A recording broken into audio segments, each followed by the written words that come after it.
kailan o saan o magmula ba nung pagkabata ka ay malakas na yung spiritual faith mo, yung relationship mo? Well, your name is Faith. Pero minulat ka na ba ng magulang mo, especially your dad, ng kasama mong lumaki, ng kahalagahan ng relasyon sa Panginoon? At ano yung naging role ni Lord doon sa journey mo? Yes po. Nung bata po ako, nag-aral po kasi ako sa isang Catholic school. Tapos po, both parents ko po nung nandito pa po yung mami ko sa Pilipinas, kasama din po sila sa Couples for Christ. Tapos kami po magkakapatid, Kids for Christ naman po. Tapos ako po kasi marami akong mga sinasalihan na organization nung bata po ako. So, naging part din po ako ng Children of Mary. So, hindi naman po ako siguro sobrang religious, pero lumaki po ako na alam ko na nandyan si God para sa atin. Though hindi pa po ganun katibay or kalalim po yung parang relationship ko kay Lord. Parang pag nagdadasal ako, hindi pa ganun kalalim. Pero now po parang yung every prayer ko po talagang sobrang personalized na parang kinakausap ko po siya. Unlike before po na bata ako na syempre parang nagdadasal ka lang na parang marinig lang niya. Pero ngayon po parang ibang klase na po. Mas kinilala mo siya. Yes po. Kailan yung turning point? Meron bang isang malaking hamon na question mo ang Panginoon, or parang tinanong mo na, nandyan ka ba talaga? Or may experience na, ay talagang andito si Lord. Kailan nagsimula yung journey mo na, kasi ako, ginamit ang MX3, ang DMI, si Ma'am Gina, para sabihin na nandito lang ako. I met Ma'am Gina in one of the lowest points sa buhay ko.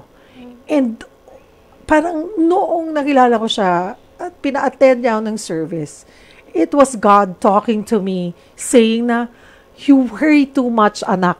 Nandito lang naman ako. Parang ang dami mong, masyado kang aligaga, nag-worry sa maraming bagay na hindi naman dapat kalma ka lang because I am here. That's how I felt. With you.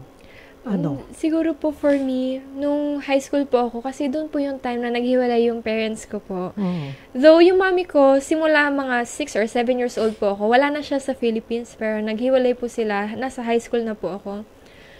So siguro, growing up, na wala yung mami ko, may mga activities sa school na parang required na pumunta yung parents. Siyempre, nung time na yun, ang daddy ko lang ang pumupunta. So parang nung bata pa lang ako, parang, bakit yung iba, both parents nila nandoon. Bata ko yung daddy ko lang. Parang, nung bata pa ako, kine-question ko po yan. Tapos, hanggang nung high school ako, naghiwalay sila. Pero,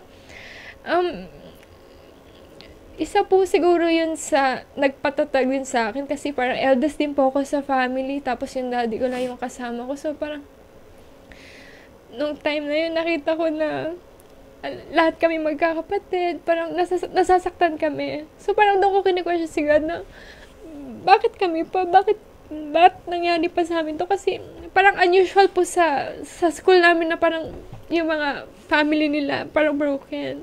So parang isa ako sa ganun. So parang kina-question ko, bakit po isa pa ako sa naka-experience ng ganito? Pero hanggang nung lumaki po kami na parang napalaki kami na maayos ng daddy ko naman na alam mo yun, lahat po kami nakagraduate, nakatapos may work po. So, siguro po,